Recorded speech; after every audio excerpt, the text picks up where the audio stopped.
comment est-ce qu'on peut travailler son âme afin de garder sa dimension de sanctification, comment travailler son âme et afin de garder sa vie de pureté, comment travailler son âme, parce que vous savez, l'âme c'est comme la mémoire, et si vous voyez bien nos appareils, l'appareil ne fonctionne pas sans mémoire. Il faut qu'il y ait une mémoire à l'intérieur de l'appareil pour que l'appareil puisse fonctionner. Et nos corps sont comme des appareils dans lesquels il y a nos âmes qui sont comme le mémoire, qui enregistre et qui fait toutes les choses par lesquelles nous sommes en train de faire. Ça veut dire que ton corps n'exécute que ce qui est enregistré dans ton âme comme étant la mémoire de la personne. Et c'est pourquoi vous allez voir Romains en train de dire, Romains chapitre 12, 1 à 2, il a en train de nous montrer comment est-ce qu'il ne faut pas se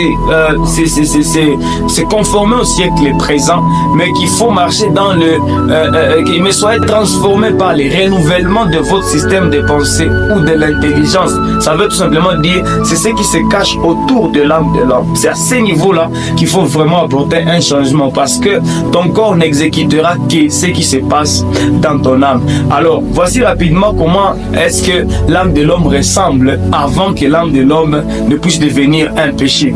Genèse chapitre 1er verset 26, la Bible déclare, et Dieu dit, faisons l'homme à notre image et selon notre ressemblance, et qu'il domine. Voilà l'objectif pour lequel Dieu a fait l'homme. C'est pour que nous puissions avoir la domination, ou que nous puissions devenir des esprits dominateurs. Des esprits dominateurs qui dominent, qui l'assujettissent. Ok? Et qu'ils remplissent. Voilà un peu les choses par lesquelles Dieu a voulu que nous puissions travailler sur la terre. Mais écoutez, Genèse chapitre 2, verset 7, la Bible déclare, l'Éternel Dieu forma l'homme de la poussière de la terre, il souffla dans ses narines il souffla dans ses narines un souffle de vie et l'homme devint une âme vivante.